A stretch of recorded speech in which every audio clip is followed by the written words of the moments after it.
സോണിയാഗാന്ധിയുടെ ഇറ്റലിയിലെ ബന്ധുക്കൾക്ക് പുരാവസ്തു ഇടപാടുകൾ ഉണ്ടെന്ന് ബി.ജെ.പി. നേതാവ് കെ. സുരേന്ദ്രൻ. എംപിമാരായ ആന്റണിയും അടൂർ പ്രകാശും ശബരിമല സ്വർണ്ണക്കൊള്ള കേസ് പ്രതി ഉണ്ണികൃഷ്ണൻ പോറ്റിയുമായി സോണിയെ കണ്ടത് ഇതിന്റെ ഭാഗമെന്നും കെ. സുരേന്ദ്രൻ ആരോപിച്ചു.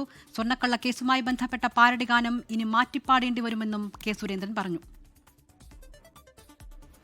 സ്വർണം കട്ടവൻ ആരപ്പ, സഖാക്കളാണ് അയ്യപ്പ. സ്വർണം വിറ്റത് ആർക്കപ്പ, കോൺഗ്രസിനാണ് അയ്യപ്പ.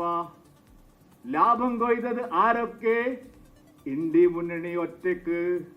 ഇത് നാളെ കേരളത്തിലെ ജനങ്ങൾ ഒരു പാരഡി ഗാനമായിട്ട് പാടുന്ന സ്ഥിതി വരും. ഇതിനകത്ത് LDFനും UDFനും തുല്യമായ പങ്കാളിത്തമുണ്ട്. ഗുരുതരമായ കാര്യങ്ങളിൽ അവരും ഏർപ്പെട്ടിട്ടുണ്ട്.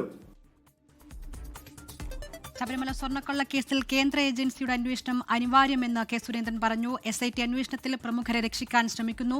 കടകംപള്ളി സുരേന്ദ്രനെ രക്ഷിക്കാനാണ് CPIM അനുഭാവികളായ 2 ഉദ്യോഗസ്ഥരെ SITയിൽ ഉൾപ്പെടുത്തിയതെന്നും കെ. സുരേന്ദ്രൻ ആരോപിച്ചു. ഈ അന്വേഷണം കേരള പോലീസ് അന്വേഷിച്ചാൽ മതിയാവില്ല. കേന്ദ്ര ഏജൻസികൾ അന്വേഷിക്കണം.